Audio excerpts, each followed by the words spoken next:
Right. What you mean by that?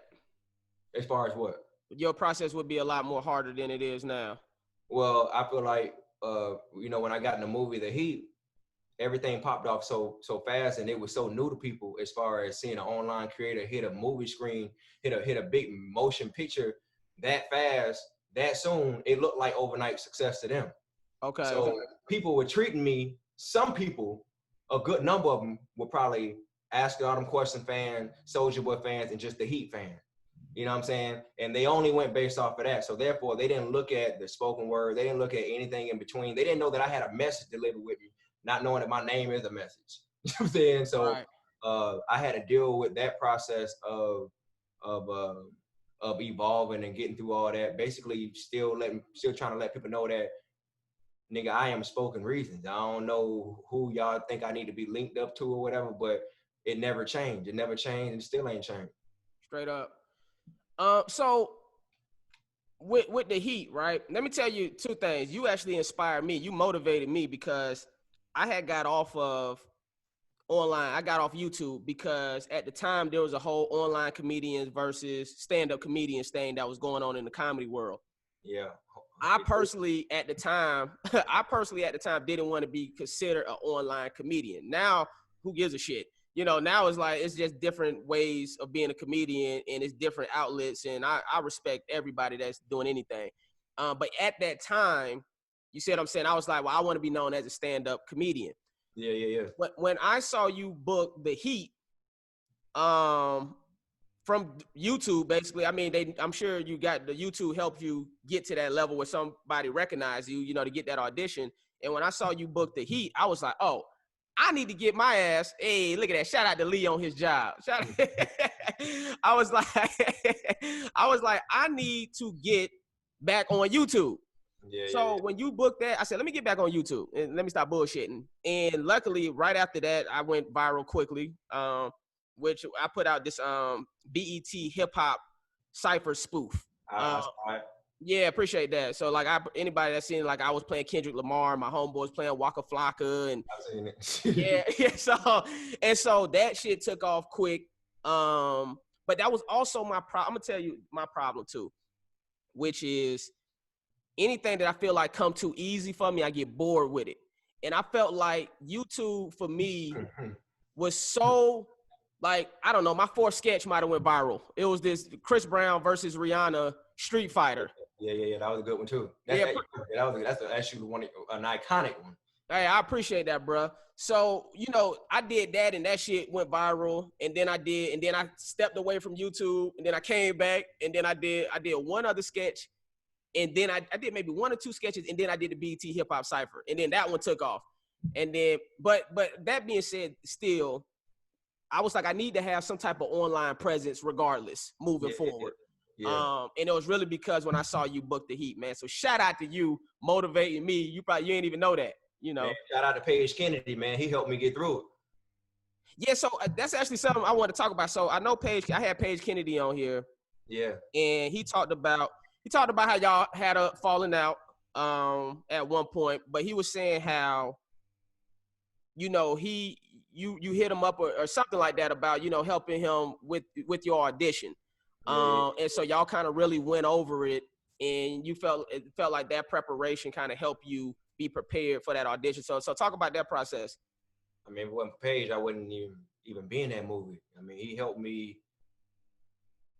basically take myself out of being the person I'm used to being behind the camera, you know, in a room or whatever, or when I walk out the house, versus taking somebody else's idea, putting it in my body and digesting it and putting it out.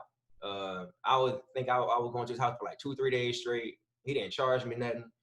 The only thing I basically did was pay $1,100 for me and the homie to go to LA overnight. And that was just, I didn't know how auditions worked at the time. I just felt like, all right, well, I got to go get this. You know what I'm saying? I got to go see what's up. That was right during the time when I had just signed with UTA. I had signed with UTA that same week or the week before. Are you still with UTA? Yeah. Okay, I was with them but that's another story. But I'm listening. And, you know, a lot of people don't think I'm with an agency the way I be acting, I guess. But, you know, he's blackballed. No, they still on me, you know. It is what Hey, it cause is. that's good because they'll be quick to drop somebody. So that's good that they still mess with you. But anyways, I'm listening to the story. But that was pretty much it. I mean, it's no extra stuff to it. I went in there, he read it with me, and when I booked it, I had just left the Breakfast Club, and I called Paige right when I was hopping on the plane to go right back to LA or Florida. And he was like, "Man, congratulations, man. Do you understand what you just did? You don't understand what you just did." And I didn't understand it. What people don't know about me is I was aware of how big I was of the virality part of it, because success come in different ways. You can be hella successful but not be viral. I feel like everybody had a cold moments as well too. Michael Jackson was cold at one point, his Wacko Jacko day. But there's a point when you're extra viral. Wacko Jacko. Yeah, there's Yep. a point when you're extra viral and your virality is through the roof. And there's a point where it's actually beat down, and you gotta just go with the wave based off the people who just kind of tuning in and the people that's with you. So, I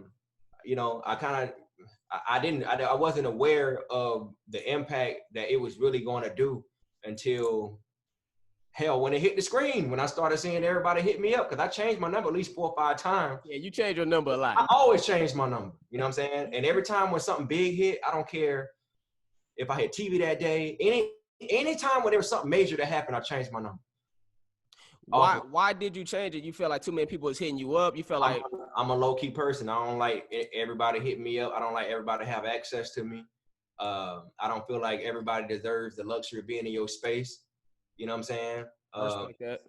That's just what it is. That's just how I am. Some people take offense to it and be like, "Oh, he don't want to work with nobody."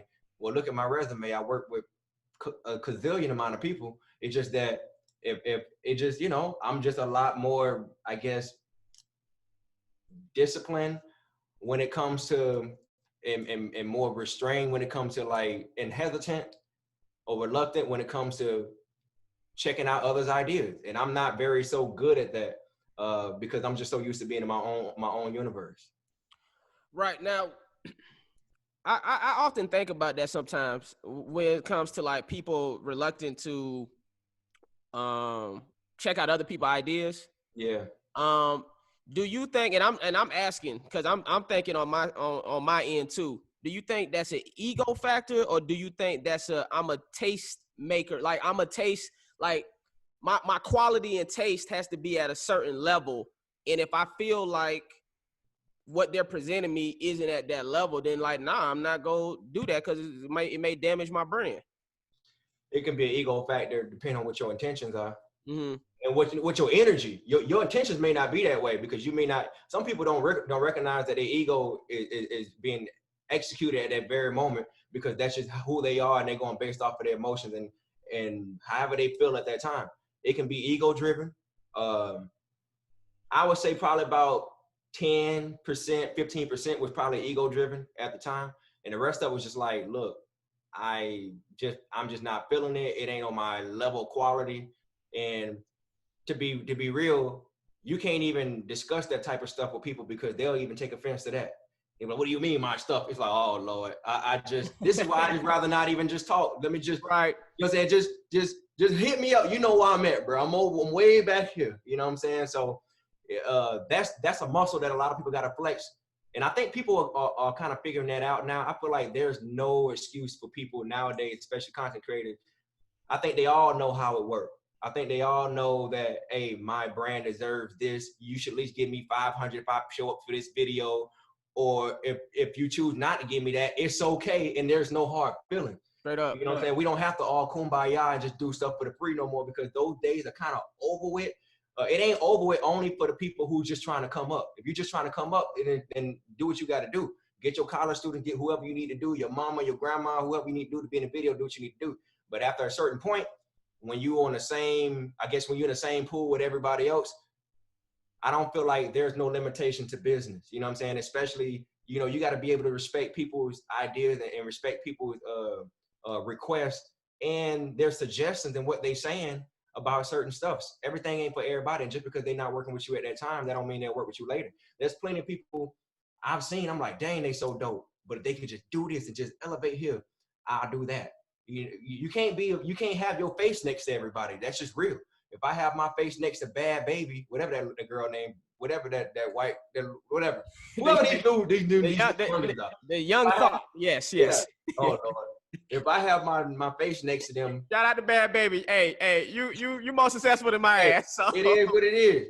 But if I put my face, let's just say this: if Kendrick Lamar put his face next to her, people gonna be What is he doing? You know what I'm saying? I think it will also depend on what she's saying in the rap, though. Or what their relationship is too, though. I think if it's framed correctly, then people will be able to digest it. Yeah, and you got to be able to take social responsibility too, man. You can work with somebody, and all that stuff can fall on you just based off an idea that's not even real, an idea that's not even reality like that. Somebody could have just came up with an idea. You don't slap somebody grandma on the skit. Now you got Me Too chasing after you. Right. You know what I'm saying? Like anything can happen. Right. And I ask a lot of damn questions. I think that kind of throws people off too. But that's just how I am, man. I can't. I mean, shit, before this interview, you started hitting me with some questions, and I was like, but it still goes to, I respect the questions you was asking me because I'm the same way, though. If somebody asked, like a girl just hit me up to do some type of interview that she was trying to do, and I said, well, like, send me a link to the show so I could be, but at the same time, I don't know her at all, though. You know what I'm saying? But at the same time, when you hit me up with your questions, I still respected that because at the end of the day, it's your name, Spoken Reasons. It's your brand that's attached to it, and you want to make sure you seen in a certain light, which I respect that on a business standpoint. So I get so that and at the same time, like you just said, if we don't work together, it's all love. And you see, that's actually what I text you too with your questions, and I was like, well, let me know. Either way, it's all love. You see what I'm saying? Because I still gonna have love for you regardless, and I respect the business component. Yeah, man. People got to just take their emotions out of stuff. I understand that in life, when you do things, the first thing that's going to trigger you is your emotion. That's why they call it business on the back end. They're like, no, you have to let go of your emotion. Your emotions are going to be the first thing. Nigga, I can't believe. Hold on. Right. Hold on. Well, this is trying to protect cuz he's doing it for his family. I see your emotion going to always trigger you first. That's why it's easy, especially when you're experiencing it and you done did it for so long and dealt with all these different personalities, you able to decipher and be like, oh, I see where this person coming from. I see where this person coming from. I see where they at with it. I see where I'm at with it. So your emotion gonna always trigger you first, but you got to know how to catch it and throw it in the back and understand it's deeper than you.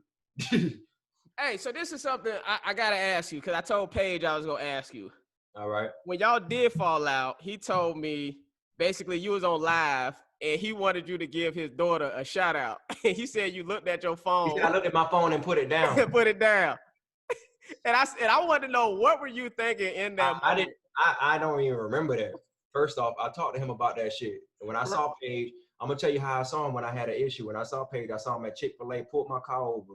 He was eating his burger. I knocked on his car, told him, hey bro, let's go around the corner and talk or whatever. And we talked, and I told him, I said, hey, that's the Florida in us. He said that. I said, nigga, that's the Florida in us, bro. We got an issue. We finna be like, hey, lad, let me pull you to the side. Let me holler at you real quick. He didn't even see me coming or whatever, but it is what it is. But I don't remember that shit. And also, too, he told his daughter that I was going to tell her happy birthday. Don't make no promises to your kid and tell them what I'm going to do. And then you catch me in the middle of a live. You know how you're in the middle of a live and somebody texting you, whatever. You're not really paying attention to the text. You trying to focus on what you're saying. Straight up. I don't remember. That's another thing, too. It's probably some things people be thinking about me. And I be like, bro, I don't even remember that crap, bro. If I don't remember, it was not that significant. For real.